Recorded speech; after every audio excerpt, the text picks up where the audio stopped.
to head coach Nick Smith. Nick's been in our program for a number of years. He's taken teams to the national championships. He actually just gave me a whooping at the regional championships and ended up winning the 10U division in Cleveland this season with a bunch of 9-year-old kids. So incredibly impressive. And when you look at Nick and his commitment to this program, it's just that it's a commitment. And I'm excited when I was talking to him about what's something that you would feel that you should share with the team. He said, let's talk about how to run an effective practice. And so you've all heard the saying, right? Practice makes perfect, but how do you plan the perfect practice? Right. So to be a great coach, you just can't show up and wing it. And this discussion will cover coaching tips, sample practice structures, and various drills that will help you better teach the game of football and capture the attention of your players in a positive way. So you guys are going to love this. Get ready to take some notes. By the way, this is all recorded. Okay. So we will shoot this out tomorrow. So you don't have to take a ton of notes, but I think you're going to love what you see. Coach Nick, let's take it away. Thanks, Brian. I appreciate the kind words and the compliments there. Embarrassed me with the mention of the championship game in Cleveland there. So, guys, you all know this already. If you've been to practices, running a practice is challenging, especially if you're getting a team that's comprised of some unknown players, families. It's uncomfortable. It's a little awkward. The thing I would like to tell everyone to de-stress the situation a little bit is that the best measurement for your success at the youth level is how much your players grow and how much they enjoy the game and want to come back to practice the next time over. So, while competitive parents may not want to admit this type of thing, the ultimate goal that you want is that your kid wants to return and come and play. If you win every game, but your players at the end of the season never want to play again, you really haven't won anything. That being said, I think there's two really big controllable factors that you can bring to your practice. And I'll touch upon both of them. One is have a plan. That's obviously very, very important. And I'll get into depth onto that. But the other one is to set the tone. And as a coach, I want to get into this part of it first because it goes through every facet of your practice and your game. You as a coach are the emotional leader. You're the guy who is going to come out with energy and enthusiasm, or carry bad body language or whatever you do. But that emotion, that tone, those feelings that you're going to share with your team, that's going to carry out throughout every drill, throughout every play. They're going to look to you for positive affirmation or negative, and you're going to share that with them. So there's some real simple things that I like to do to make sure that I'm controlling it. And that is the first and foremost one is bring energy and enthusiasm. I like to do a little simple thing that anyone can do, which is I want to be at practice first, and I want to greet every player as they come to practice. I want to get them excited about playing football and competing. I want to know their name. I'll recognize little things, a haircut, crazy socks, whatever it might be. I'll tease them. I'll mess them a little bit. Why do I do this? One, it's a great human thing to show some care and interest in the kid, but this puts them on notice. They know coach knows who I am. So now this kid's engaged. There's a connection that's made between you and this kid. They're paying attention now. They know that you see them, that their focus and effort is going to be trying to, get your attention again and please you and make sure they're doing what they're supposed to do. And this is winning part of the battle that you lose at practice is if you can capture attention of these kids. And these kids may not get attention at home. They may not get attention at school, but they're here playing football. And this might be one of the reasons that make them love this game is that they love playing for coach because coach, is excited to see them and believes in them making a big play. So, give them that little bit of attention. It doesn't cost you a darn thing. It takes a second to recognize them, but it's going to pay dividends for you. Some other soft skill things that I like to get into is constant feedback. You're coaching on every play, on every drill. And I don't mean I don't need Captain Obvious. I mean, everyone knows when the kid drops a pass, you don't need to be the guy who's like, oh man, Billy, you should have caught that pass. It's pretty obvious when the collective groans of the families occur on the sideline and, it happens, but instead focus on, hey, you ran that play perfect. You ran a great route. You got yourself open. These are some really important things that you did. You did everything right on that play. that physical error, that's gonna take care of itself. You're gonna put yourself in that position again, and you're gonna make that play. So recognize great behavior. I have to recognize some little things like a great fake or other things like that. So recognize some of the efforts that get into making a play happen, not just the result. A result is, results are gonna happen. Don't just praise the result. Praise the action that gets you to the result. So these are little soft skill things that I'd like to weave into every part of my practice, and offer those constant feedbacks to the kids with positive attitude, great effort. I'm huge on effort with the kids because it's one of those controllable things. There's so many things we can't control about sports, but your effort and your attitude are two that are very controllable. And I like to set that tone by example. So let's dig into a little bit about having a plan.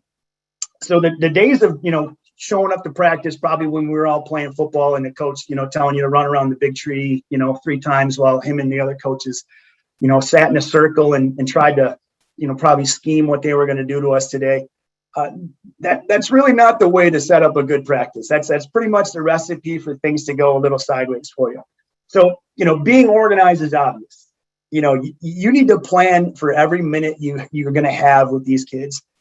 And then plan for some extra, because if you've ever coached 6 and 7 year old kids, I can promise you this: your plans won't go as planned. Things are not going to go as planned. You're going to have, someone's going to have some bathroom break that's unexpected. Someone's going to need their 53rd water break that's going to happen. There's going to be all sorts of craziness that happens. So that things won't go as planned. So, plan for extra and plan to pivot, because you're going to need to be prepared for all of that stuff. Share your plan. If you have other coaches you're working with, hopefully you do, or even some really kind parents that will be willing to shag a football or stand guard on some drills or create some boundaries for you. Share your plan. You might have some dads and parents that really want to get involved at home with their kid because their kid expresses interest and they want to teach them some things on their own. So if you can give your kids a leg up where they can go home and work on some drills with their dad that you shared some of these things with, that's great. You should do that. But share it with your coaches as well, because that's going to help you out a lot in terms of, someone getting that extra working with your kids. To get into a little bit of my structure of how I would structure an hour practice, I'll get into, a few different phases. The first one I kind of touched upon a little bit with setting the tone, but I like to arrive early. I want to make sure that I'm welcoming and engaging my players, as I talked about. So part of setting my tone with the kids, but preparing your practice field. I know how this can be sometimes with these leagues. The practice fields may not be, conventional. You might have an awkward space that you have to work with. You might have a corner of a field or a smaller lot. So, you want to be prepared for that so you can pivot your drills if you need to with what kind of real estate you're given for practices. So, get there early so you're prepared to do all that stuff. A dynamic workout or warm-up. I like to, start on time. I don't get crazy about my warm-up routine. And there's a couple reasons for this. I'm big into, 5 or 7 active dynamic workout warm-up type of things.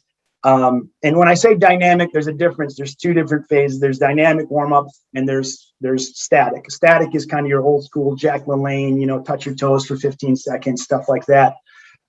Dynamic is that active running, stretching, jogging, karaoke for the older kids, back pedal and turn, lunges, stuff like that. So I like to do a dynamic warm up pretty quick, but I don't get crazy with it. I've yet to experience a 7-year-old who's had a, catastrophic soft tissue injury. These kids are made of elastic. They can fall down the stairs and bounce up like nothing happened. I could pull a hamstring getting out of this chair today. So, it's a lot different. So, I don't think you have to kill yourself, because in that 15-minute warm, pre-game, when they're arriving, they're going to be wrestling and running around and throwing a football. They're going to be getting loose. Kids are always loose because they're running around. So don't waste a ton of time to have this perfectly synchronized practice routine. I mean, if you can do that, God bless you. That's amazing. I just always wanted to have a perfectly synchronized play rather than a warm-up routine. So I don't put a ton of time. I don't put a ton into the warm-up routine at this level just yet. So after my warm-up, 5 minutes total is what I want to spend on this. That's where I get into my individual drills and skill development. I have a few notes that I want to cover on this one. The one big mistake I see a lot of coaches do with this is they'll have 10 kids in a line and they'll have two coaches running a drill with two kids going, the one kid one-on-one happening. And, that's great. These two kids running the drill are getting a ton of attention, but you got, kids 7, 8, and 9 in the back of the drill who are probably wrestling or throwing each other's flags around and doing all sorts of crazy stuff and really just not paying attention. And, why? Because they're 7 years old and they're not going to pay attention for very long. So the thing I would tell you is split your groups up, man. Split them up. If you have two coaches, split your groups up into 5s. If you have 3 coaches, you can just split them up even more, split them up. More time on task is going to do you great. You want to have, small groups. Small groups equal more reps equal less standing equals more focus. If you can have a faster tempo, higher energy level of your practice, keeping them moving, you're going to have their focus and attention because they won't have time to do anything else. They're going to be moving quickly. They're going to be excited and engaged. You don't even have time to wrestle each other. It's going to be perfect. You'll see. But split those groups up into smaller groups and keep them rolling. And then provide constant feedback. Like I talked about in that soft skill portion of set the tone. Constant feedback on every play. Praise the effort and attitude, praise the things that they're doing right, the little things, even if the final result isn't there, but the process to getting that final result is getting close. Praise those steps in the process to let them know that they're in the right place. So that's an important part that I think, you can do. Now, how would I split this up? Let's say hypothetically, the little kids, you want to work on flag pulling and you want to work on handoff drills or quarterback center exchanges. You can split these into 2 different groups. One coach can work with 4 or 5 kids in one group. The other guy can work with 4 or 5 in the other, and you can split them up and work on this simultaneously. And these are real easy things, but like I said, I see it happen all the time. I see the long line, they're waiting, and that's not good for anybody. So that's one example. With older kids, you can run route tree with half the group, and you can run defensive drills with another, flag pulling. I think a gentleman, Josh, had some stuff about some flag pulling, so I'll get into some skills and drills. Another big thing that I like to focus on with my practice and practice routines is competitive drills and gamification. If I can create games out of my practice, if I can create competitions, little mini competitions out of drills where now we have high energy, high engagement. Everyone wants to, have this competition. That's what they're here for.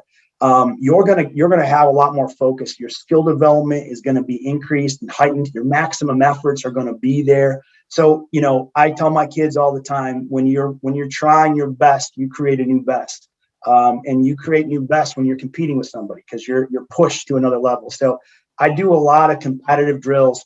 And that's one of the things I wanted to share with you guys was some of these drills that I can share. Thank you, Kathleen. I think that was you who helped me out there.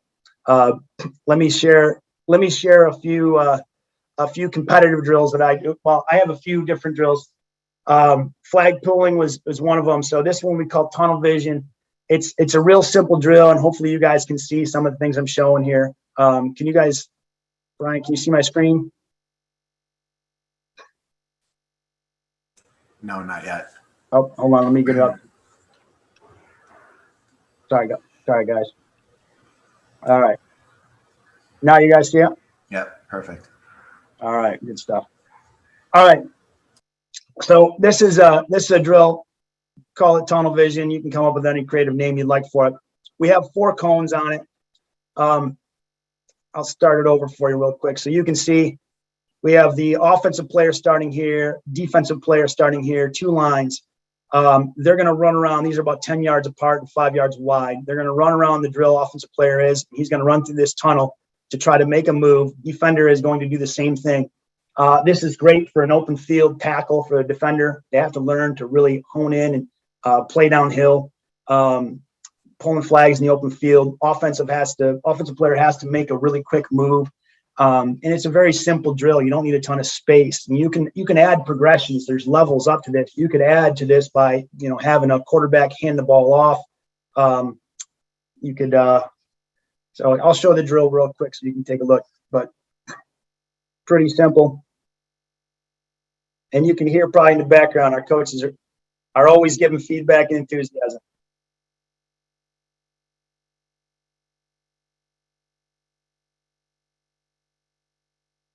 So I talk about competition too. You can see us moving cones right there on the side. So what we're doing here with our team, with our kids, we're actually setting the bar of who makes the pull the furthest back. So this is forcing our players to be more of an attacker on defense, to take an angle to force these guys. So we keep moving this thing back and further, whoever can win. And sometimes we do little prizes or games, candies, Gatorade, whatever, messing around with the kids. Sometimes it's first choice is something. Sometimes first choice is a fun drill that we're going to do. But we create a competition out of everything.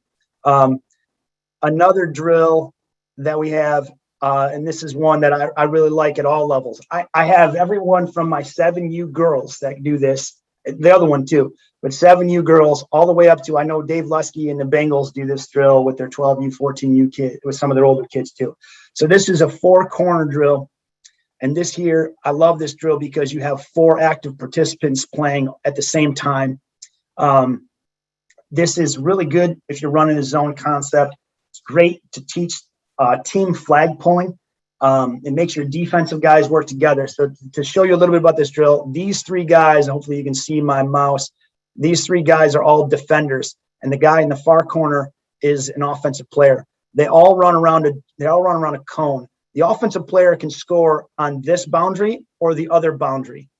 So there's 2 areas in which they can score, and these 3 defenders are obviously trying to prevent them from doing that. So it almost replicates like corners having the edge and a safety fill in the gap or fill in the hole. And I like this because it forces these kids. One, it's a defensive focus drill to get comfortable with congestion. There's a lot of chaos. You probably notice kids in practice or in games, will wait for someone else to do it. They'll see someone has a chance and, they'll let them go at it first, but really they should both be attacking at the same time or attacking as a team. And I really like the drill because, one, it's a great fundamental drill for playing defense, but also it's good for the offensive player on making one-cut moves and improving their vision of seeing different areas and making them more instinctual as a runner. But I'll show a few of this. And as I said, it's a fast tempo, high energy thing where it's competitive. And, we can get a lot of reps in on this.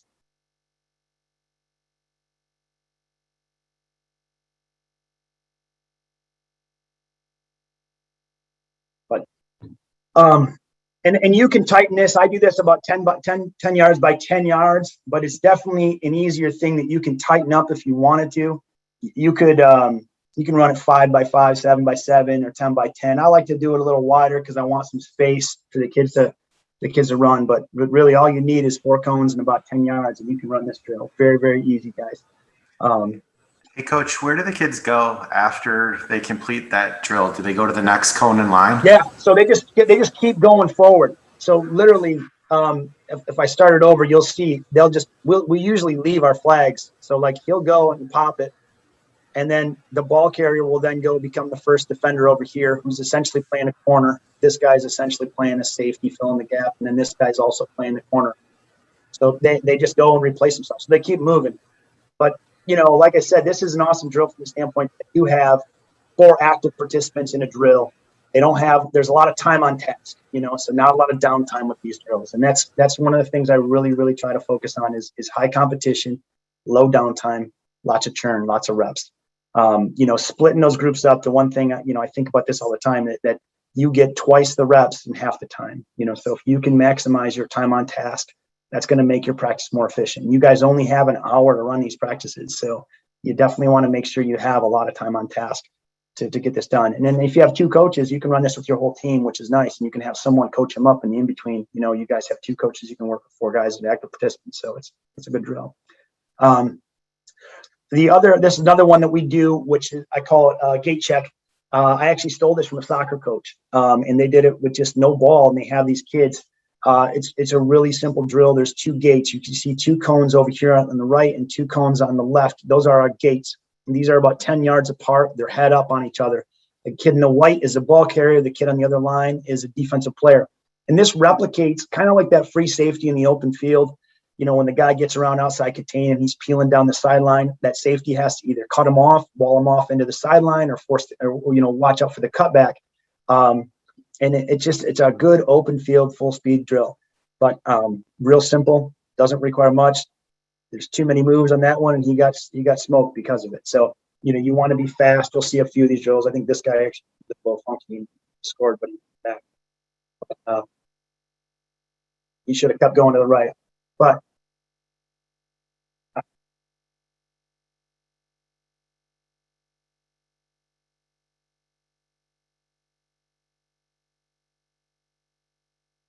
there he just beat him to the side. But it's again forcing those angles, forcing either a cutback or forcing them to one way and closing in on it. So it's a real simple drill. The kids really love it. It's competitive. It's engaging. You could add levels to this if you wanted to, have a handoff aspect to it. You could do that. If you wanted to throw a short pass to it, you could do something there too. So there's a lot of things you can do to add levels to this. But these are very simple, flag pulling, ball carrier type of drills, which are going to help you guys become better athletes. Help your athletes develop their skills, become better flag pullers, better ball carriers. The next couple that I'm going to show are competitive drills and kind of games that we do. This one is, for those of you guys in the Madden division with the pass rush, we like this drill. It's a fun drill, and the kids love it. Like literally, we use this as currency sometimes for learning plays. If you do this play right 5 consecutive times, we'll do Fox in the Hen House, and we split our groups. We split our kids into 2 groups. There's a box right here, so we create a box. You can see this. There's a cone there, cone back there, cone back there. It creates a complete square. So this box is where these 4 players all have to stay within. So if they have a ball in their hand, if they drop the ball, they're down. If they go outside of the box or forced outside the box, they're down. And if they get a flag pulled, they're down. Or if they fall down, they're down. We have a line of players. This player is set up basically like a pass rush. This is 7 yards away. So he's going to fly in. There's 4 kids in there, which replicates kind of a congested backfield or a quarterback in the backfield. And we turn them loose. And if you see, there's me over here. This is just yesterday. I'm holding the stopwatch. We had a competition level to everything. So what we do is these kids will go through and try to get 4 flags. And they're coming back to the starting point one at a time to go through and get their 4. And we take time, and then we flip it over, and the next group goes, and they race and compete against each other. But it's a very simple drill that our kids love it. It's kind of a free-for-all, and it creates a lot of chaos. They have to come in and close fast, a lot of change of direction skills that are incorporated in there. So he forced the guy out, so the next guy's going to go in. Same type of thing, corners one off. And again, it's for time. We flip it over at the end of it, and they go.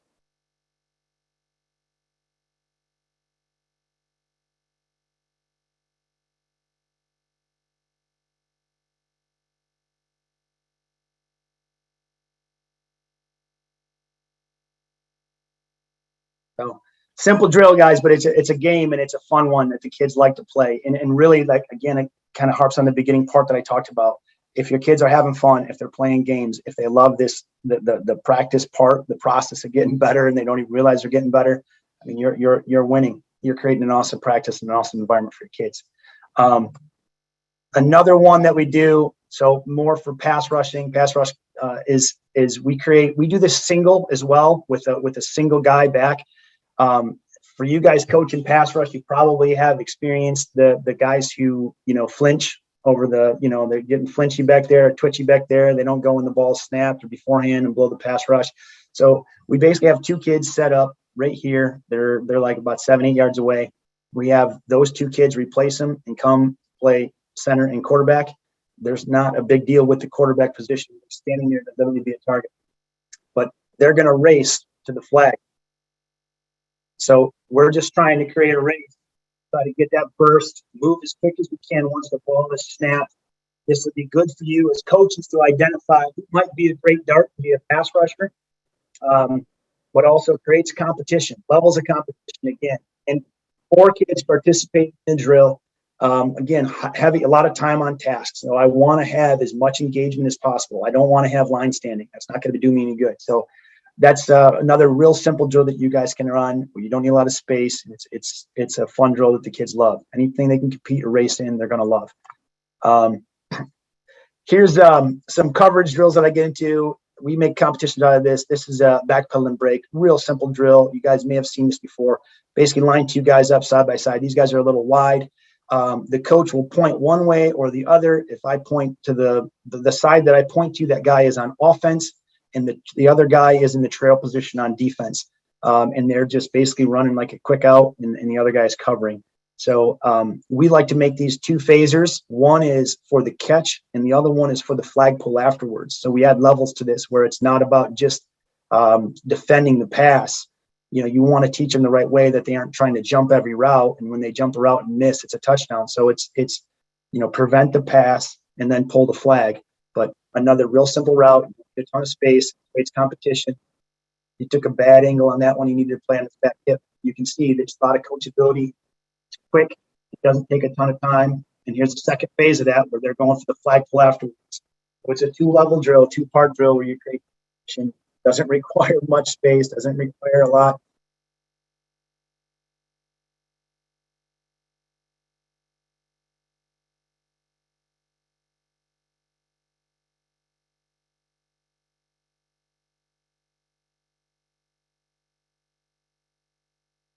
Oh, broken ankles happens.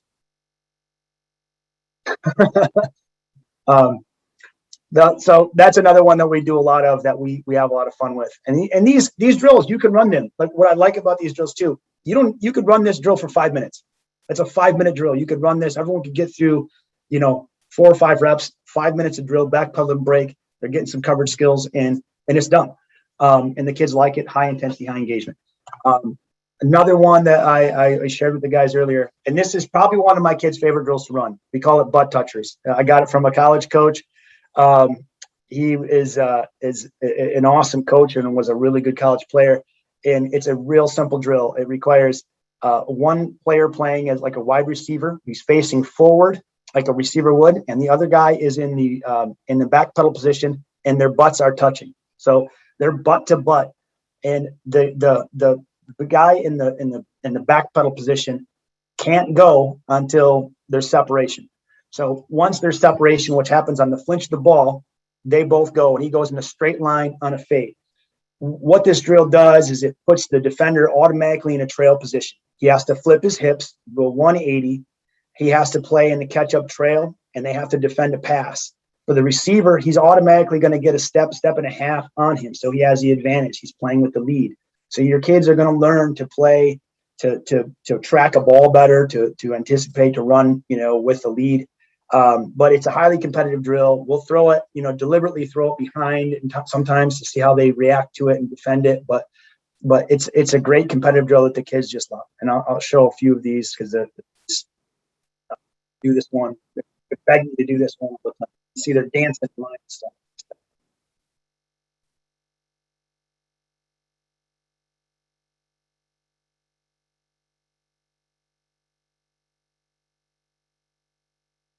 So we want to teach them to turn to the inside, wall them off towards the sideline. Try to throw the ball on the outside shoulder, but again, we'll throw it different ways. We'll throw it early, throw it late. But a great coverage drill for the kids, and they love it.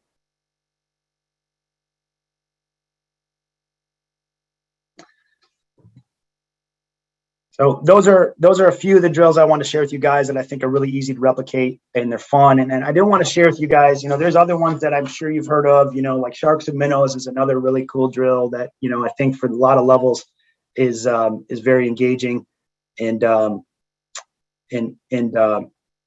you can do at just about every level. But these are some that maybe you've never seen before, or not as common or popular. Some of them we just kind of made up and created out of, other things that we've done and different things from, saw at soccer practice to, like I said, my friend who was a college coach, they did that in college. And that's one of the drills that they use, the butt toucher. So the last part of planning my practice that I'd get into would be, I like to spend a good chunk of my practice. And when I say a good chunk, I'd like to say 20 to 25 minutes or more than half my practice on skill development. All of your plays will look much better when your players have better skills. I promise you that. You can design the greatest play in the world. But if your players are lacking in skill development and basic skills of taking a handoff or catching a pass or throwing a pass or running a route, it's really not going to matter that much. You know, you're not going to be able to scheme everything to be looking great. So, so these are some, you know, simple drills that you can do that improve that skill set, and they have scalability to them as well. Many of them do. The other part that I get into, like I said, was the team and group work. And that's where I get into play install. And sometimes I'll sprinkle play install in as we get going, where I'll run a certain foundational play, and we reward the execution of that play or the attention on that play, doing it right. And then we'll do a fun drill, and then we'll go back into play install, because play install can be boring. Kids don't want to sit around and learn a play. They don't want to go through the reps of the play. So the reward is a fun drill or a game, you know, and the reward for the coach is, I'm winning either way. You do well and learn a play, and then I get you to do more skill development drills to get better, and then I'll teach you another play. If you do good at that, I'll reward you with more skill development. I mean, you're winning on each side of this equation. So, you know, I really, you know, I like to sprinkle it in there, you know, but I definitely understand where you might want to go through some skill development and then go into some teamwork.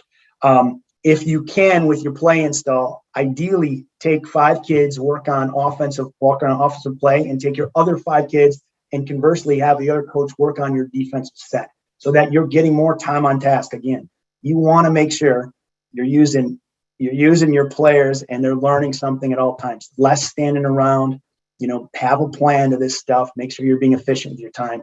I could probably talk on this for another hour, and I'd love it.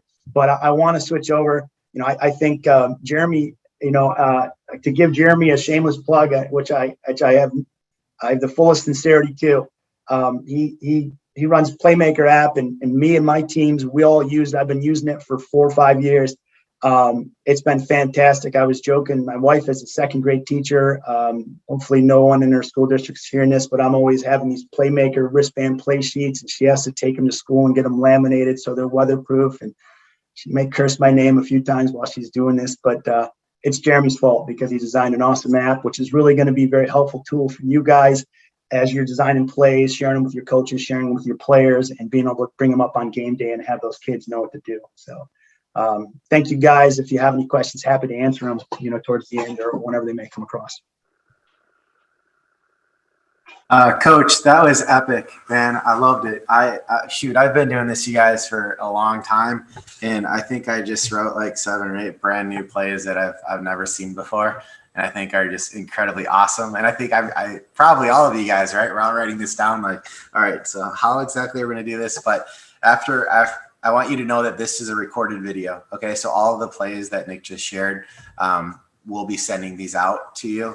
Or I should say drills. So don't stress if you want to go back to some of them.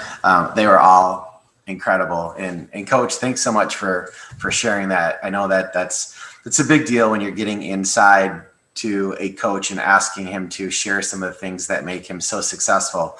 And there's a lot of coaches that are like, no, there's no way, right? This is my secret sauce. And really the things that shows, you know, Nick's true intent is he wants to help everybody get better. And I think that's where he's willing to show you the success that he's had. And again, his team is incredibly well coached, and everything that he says, he preaches. And I saw it, you know, when we played against his team. So this is awesome. I hope that was an extremely helpful session to a lot of you. And we'll be able to get this video out. Let's go knock out, Coach, if you wouldn't mind, we'll do a couple Q&A, and then we'll get into Coach Jeremy, who also has some awesome stuff to share. Kathleen, do you want to start with a couple questions? Absolutely. So we had a question come in that says, what is a strategic way to gauge whether you should have someone rush or not? Or should you rush on every play in the Madden division? So I rush on every play, just about every play. Very rare would it be that I wouldn't. And the reason being is, do I want my players to cover for 7 seconds or roughly 2.5? You know, when you see me, there's a method to my madness as well of having that stopwatch on my pass rush drills. I like to know how long I have to cover for, and I know how fast some kids get to the quarterback or get to the spot of pressure. So I understand all that stuff. And our fastest kids are getting there in around 2 seconds. So 2 seconds or 7 seconds. How long do you want to cover for? It's a simple one for me. So I don't want to have them cover any longer. So if I can put that pressure on them, I'm going to do it. All right, we did have a couple of questions come in about rotating players. So I'm going to rattle off 2 different questions. So one, do you rotate every player so each player plays every position, including the quarterback and center positions? And what are your overall thoughts and best rotations for offense and defense? And also then, what is a good strategy for rotating players if you have less than 10? Good question. So, I guess I would break it up in different age groups. So when the kids are younger, I really wanted exposure to a lot of different things, but based on aptitude too. So I wouldn't just put everyone at every position until they showed that they were able to control, handle the position. As much as every kid wants to play quarterback, I think they learn pretty quickly that quarterback is just handing the ball off, and it's not that fun. It's not as fun as they thought it was at the younger level. But also, I make sure that every kid gets the ball. Every kid is getting carries at the youth level for sure. As they get older and they're passing the ball around, it's really hard to orchestrate that and make that happen. It is what it is. You kids you're going to put them in positions to make plays, and the ball's going to go where the ball goes and throwing bounce. But I definitely try to make sure, at the younger levels, to get every kid the ball. My goal as a coach was to get every kid to score in some capacity. I wanted every kid to score during the season, and I made a point to get every kid somehow in the end zone. So, how would I handle rotations? Brian, I think, touched upon this in the last webinar, but I used to go 5 and 5. So I would rotate 5 kids on offense and 5 kids on defense for the first half, and then I'd flip it for the second half. And I tried to divide my teams pretty evenly. So that I had, enough people, to effectively run the offense or, keep us afloat and do things, because you're going to have such wide varying skill levels, at the younger levels, where some kids may have older brothers and they're the youngest and they're scrappy and they're amazing. And someone literally their dad may have never thrown a football to them before.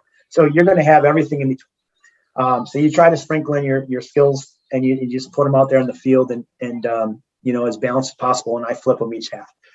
When you don't have that full number,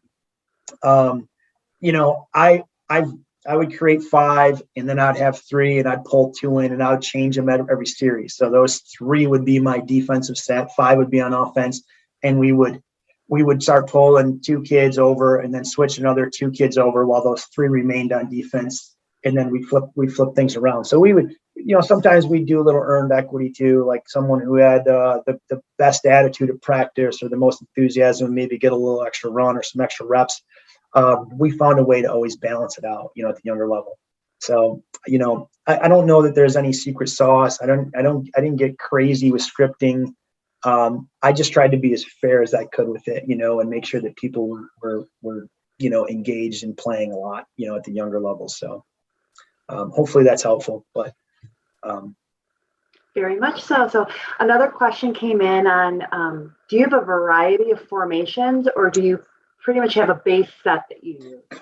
So great question. At the younger level, I would stick with one base formation and then build up. So I was just telling Jeremy that I literally, scalability is important. We have a play that we ran as a 6U team that we still run as a 9U team. Now there's wrinkles to it, there's nuances to it, but the core formation and the structure of it still works and is still effective at the older level as it was at the younger level. So, those are things we probably now, as a 9U team, we have a split back, we have bunch formation, we have a base formation, twins and trips. So we run multiple formations, but you can't just do that overnight. You have to kind of build your way into it. And, scalability is important. So like I use the analogy of a pitcher. A pitcher, when he throws, he wants everything to look like a fastball. So you want everything to look the same other than the subtle difference at the end of that play. So if you can have a formation that looks the same, but there are 5 or 6 plays that you can run out of it that are all different. One is a sweep, and one is a dive, and one is a pass, and one is an out, quick out pass, and maybe an RPO out of it or a reverse.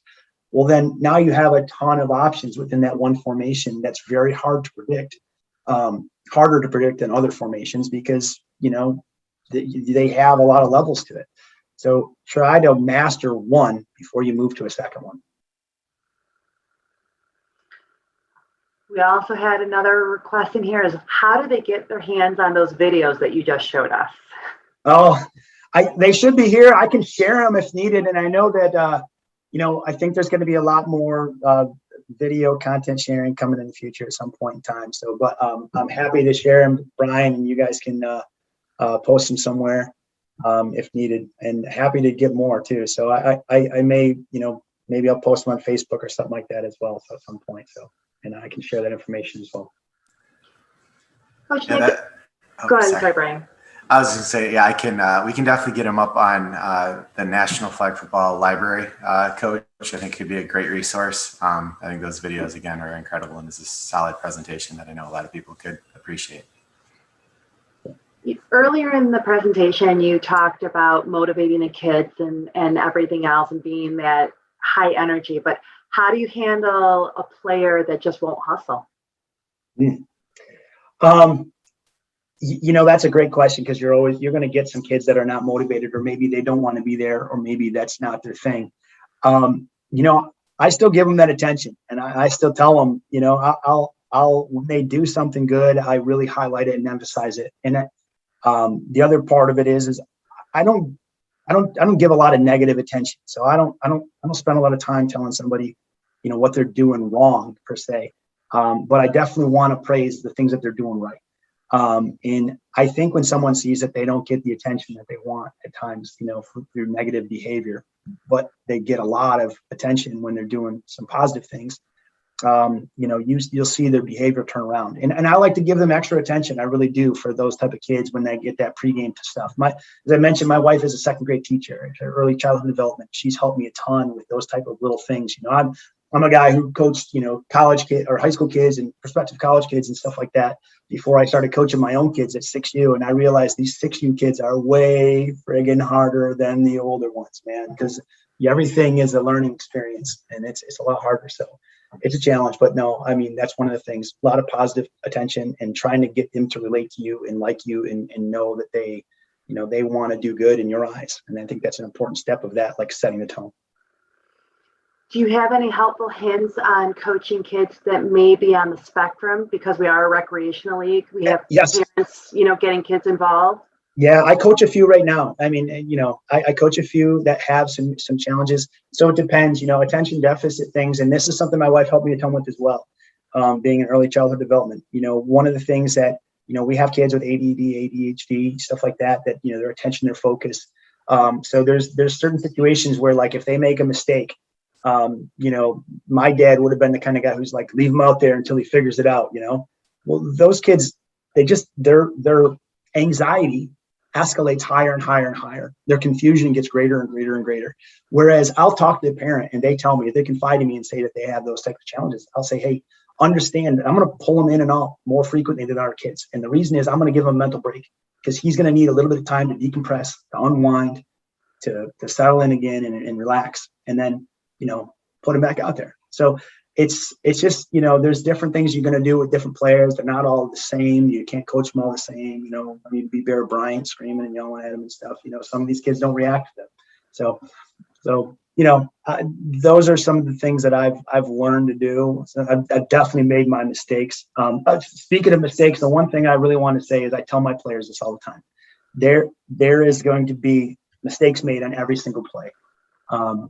And why I say that, every single play, someone is making a mistake on the field. The offensive play was successful because someone on defense made a mistake. The defensive play was successful because someone on offense made a mistake, whatever. But there's mistakes made in every play. We can't be afraid of our mistakes. We're going to make a ton of them. And I always tell them the best news that they'll ever hear is the guy who leads the team in mistakes every game is this guy right here. I make the most. So.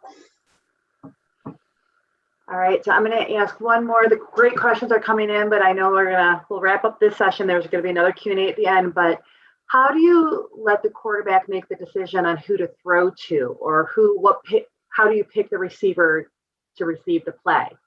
It's an awesome question. And I had a great debate with one of my coaches because he he didn't like the way I did this. And now he tells me that I did it right. So I feel really good about how I handled it. So I don't choose. I teach them how to read a coverage. And if we're doing a good team route running concept, we're going to put a defense in a position where whatever decision the safety makes is the wrong one. If he takes the fade, the deep out is open, and that's the choice. Or if he takes the deep out, then the fade is open. So, I teach the kids to understand what their read progression is. There's plays and there's progressions of what they need to read and where to go with the ball. My son actually is in love with playing quarterback. So I thought, I don't want to teach him to be a robot to do what I say, because I won't always be there to say it. I want to teach him how to read what's going on and react to it. No different than a running back who has instincts and vision to know where to cut because they sense that there's a gap or an opening. Same thing for a quarterback. And it's an exercise of patience. They're not always going to make the right play. A thing I said a lot when I was coaching my kids when they were younger was, my wife would laugh at me about it because I would say, great job. It'd be incomplete pass or an interception. I'd be, great job, great read, perfect decision, bad throw, but great job. I do practice what I preach, and I might be, muffling my face going, why'd you throw it like that? But, you gotta reinforce the process of making the right decisions. And I think your quarterback, if you care about them being a quarterback, I wouldn't tell them where to go. You might want to give them suggestions, but try to teach them kind of what to look for. Is it touchdown and check down and that progression of what they need to read? So